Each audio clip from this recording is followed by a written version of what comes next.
SD Negeri Sekaran 2 merupakan salah satu sekolah dasar yang ada di area kampus Universitas Negeri Semarang. Dengan alamat lengkap di Jalan Taman Siswa nomor 33, Kecamatan Gunung Pati, Kota Semarang. SD Negeri Sekaran 2 memiliki visi yaitu menjadikan sekolah yang berkarakter, konservatif, dan literat berbasis pembelajaran abad 21 pada tahun 2023. Visi tersebut akan dicapai dengan misi diantaranya menyiapkan peserta didik yang berkarakter, religius, nasionalis, mandiri, berintegritas, dan bersemangat gotong royong, meningkatkan sarana prasarana konservatif demi mewujudkan sekolah yang berkualitas, membiasakan siswa melakukan kegiatan literat, mewujudkan proses pembelajaran yang berorientasi pada keterampilan abad 21, yaitu berpikir kritis, kreatif, kolaboratif, dan komunikatif. Membangun kesulitan guru dan karyawan yang produktif berbasis kekeluargaan, dan menjalin hubungan yang sinergis dengan seluruh stakeholder.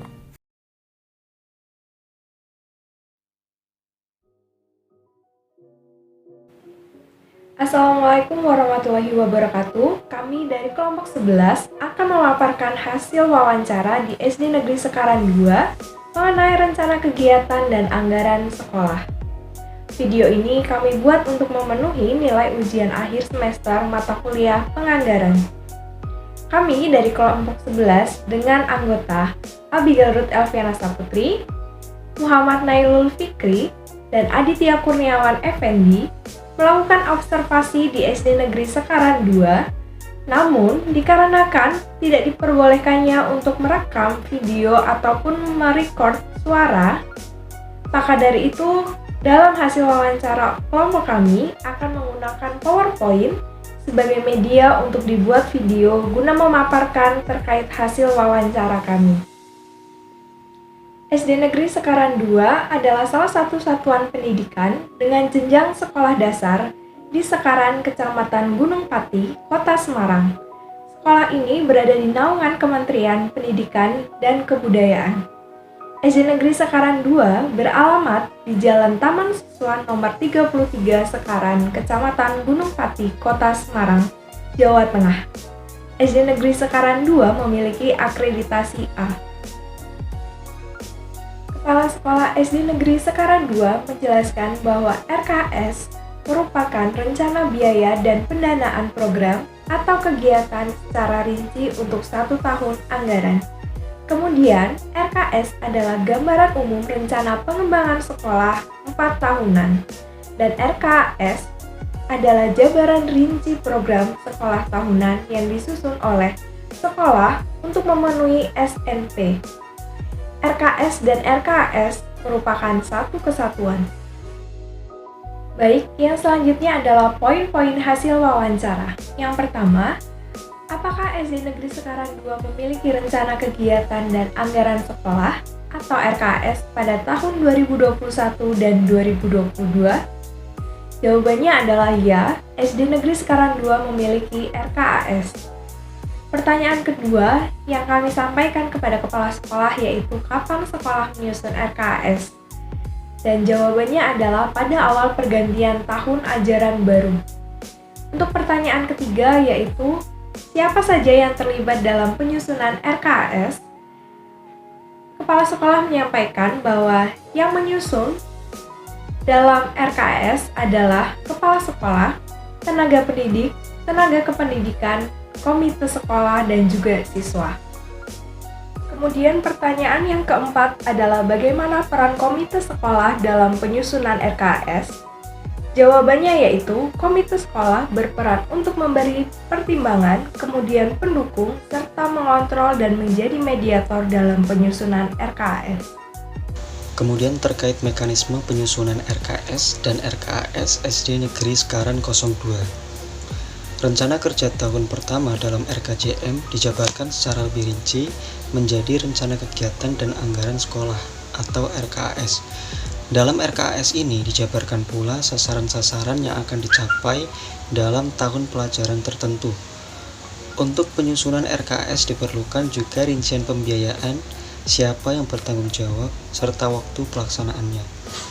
Dengan demikian, kegiatan dalam RKAS dapat dijabarkan lagi ke dalam kegiatan bulanan atau mingguan, sesuai dengan jenis kegiatan yang dilaksanakan atau menjadi suatu program kecil yang merupakan bagian RKAS.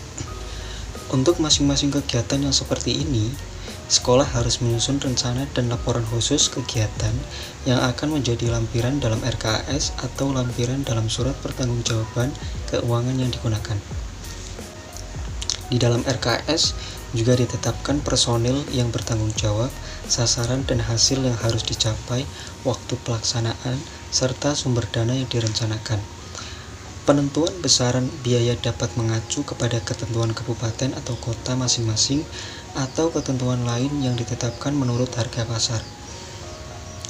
Semua sumber dana harus dicantumkan dalam RKAS, baik dana yang diterima sekolah dari pemerintah daerah, orang tua, masyarakat, dan sumber lainnya sesuai dengan tuntutan Permendiknas Nomor 19 Tahun 2007 tentang Standar Pengelolaan Pendidikan pada lampiran bagian A butir 8B IT4 yang menyatakan bahwa pembukuan semua penerimaan dan pengeluaran serta penggunaan anggaran untuk dilaporkan kepada komite sekolah atau madrasah serta institusi di atasnya. Perhitungan dan penentuan besaran biaya atau harga akan berbeda antara satu daerah dengan daerah lainnya. Oleh sebab itu, dalam hal ini sekolah harus mengacu kepada besaran biaya atau plafon yang berlaku serta pembayaran kewajiban pajak sesuai dengan peruntukannya sesuai dengan peraturan daerahnya masing-masing. Jika peraturan daerah tidak mencakup penentuan biaya kegiatan yang dilaksanakan sekolah dapat menggunakan peraturan yang berlaku secara umum atau nasional atau melaksanakan ketentuan khusus yang berlaku dalam kegiatan tersebut, misal untuk dana hibah atau bantuan sosial. Kemudian RKAS merupakan program kerja operasional dalam 1 tahun berjalan dan merupakan bagian dari RKJM. Untuk menyusun RKAS dapat menggunakan sistematika berikut. Yang pertama ada cover yang mencantumkan tahun berlakunya RKAS, dimisalkan tahun 2022, dan cantumkan juga untuk tahun keberapa mengacu kepada periode keberlakuan RKJM. Kemudian yang kedua, untuk lembar pengesahan yang berisi tanda tangan kepala sekolah, komite sekolah, dan kepala dinas pendidikan kota atau kabupaten atau yang mewakili. Kemudian untuk selanjutnya ada kata pengantar dan daftar isi, disertai pula identitas sekolah dan kepala sekolah.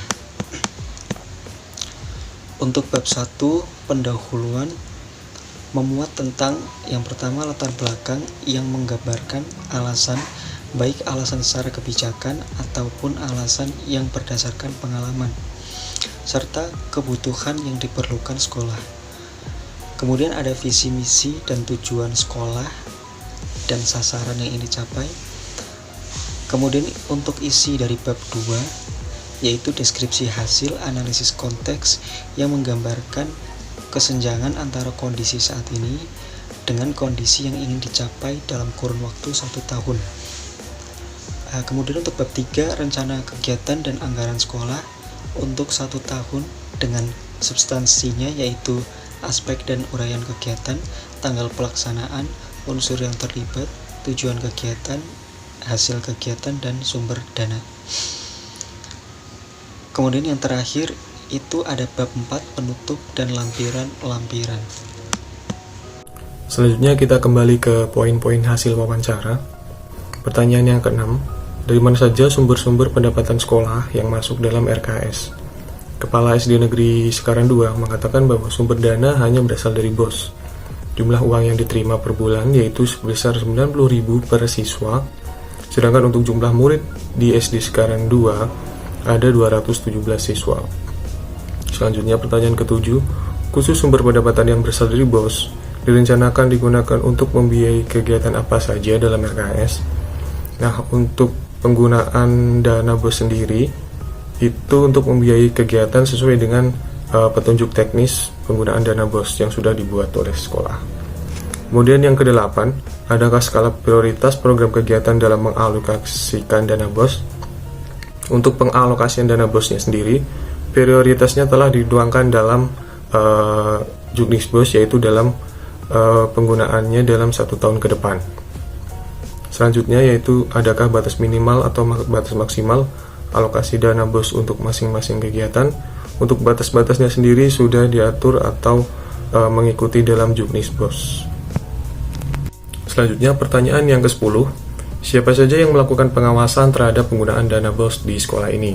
Kepala SD Negeri Sekaran 2 mengatakan bahwa komite sekolah, inspektorat, kemudian pihak provinsi, cabang dinas pendidikan kabupaten atau kota merupakan pihak-pihak yang melakukan pengawasan terhadap penggunaan dana BOS di SD Negeri Sekaran 2. Selanjutnya, seperti apakah bentuk-bentuk pengawasan dana BOS yang telah dilakukan di sekolah ini?